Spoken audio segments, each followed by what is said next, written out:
as you correctly put it, from county 022, that is Kiambu County, that has at least 1.17 million registered voters in this county. I have traversed the county. I was in Limuru, I've gone to Riru, I've gone to Thika. Up to now, I'm at KIST, that is the Kiambu Institute of Science and Technology. This will be the tallying center for the whole county, and this is where the results will be announced. But for now, we came across a meeting that had been organized by the IEBC officials, and of course, they had invited some of the candidates.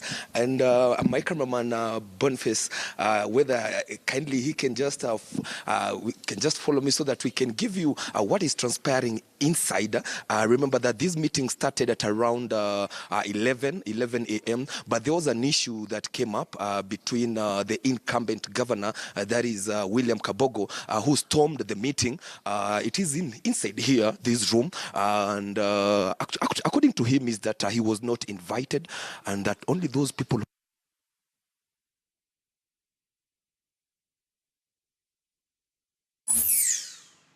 All right, apologies. We seem to have a problem with that link, but as Chris Tyro tells us, there seems to be a bit of a drama there from the gubernatorial candidates, Ferdinand Waititu as well as William Kabogo, over a meeting that was called by the IEBC. Let's just go back there to just get a full explanation of what really is going on in Kiambu. Chris?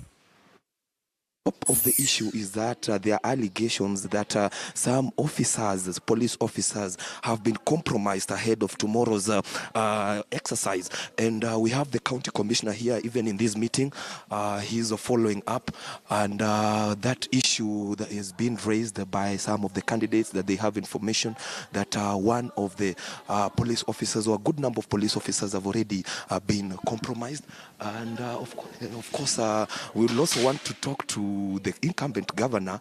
I don't know whether he can we can spot him somewhere so that at least he can tell us what were the issues that he was raising during that time. Yeah, he's there.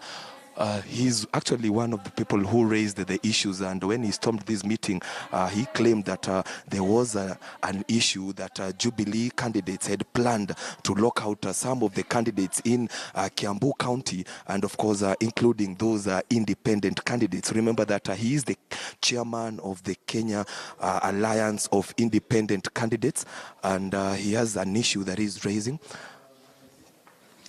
Well, we'll try to see whether we can grab him so that we can have a word with him. The meeting was stormy, and let's listen to what he's raising. Of course, we also have the county commissioner and the IEBC official, that's the returning officer. Just.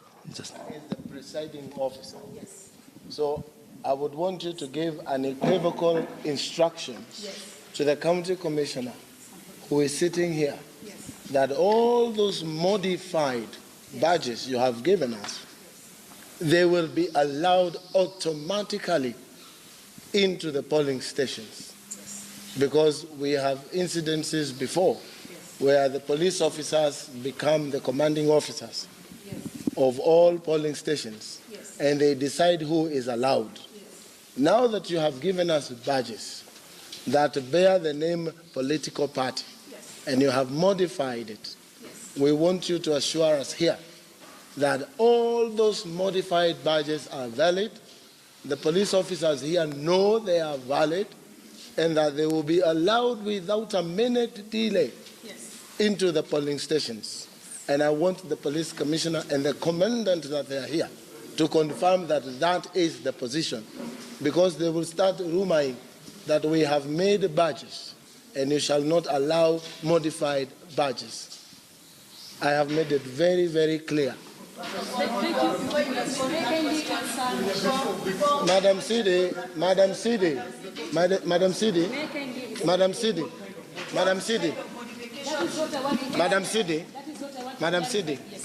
I was very quiet when you were dealing with Jubilee affairs. Now you are dealing with my membership. I want to answer now. Yes. I also want to confirm. And I also wanted the assurance from the gentleman sitting alongside you that they will hear you as the commander. Thank you, Mr. Yes. Now I wish to confirm that these are our badges, political party badges. We also had the same type of badges. I wish we can bring that in a short while. for the independent candidates. But again, I want to repeat myself that they are not enough. Does it mean that you're not going to go to an election because of a badge? No. Remember, identifier number 1 is that list of agents that came to us. Correct. Yes. Yes. By the 25th of July. Correct. Which we want to I hereby confirm we have copies of the same in our 1963 polling stations in Kabogo County. So if you come even without a badge, let's say it gets lost.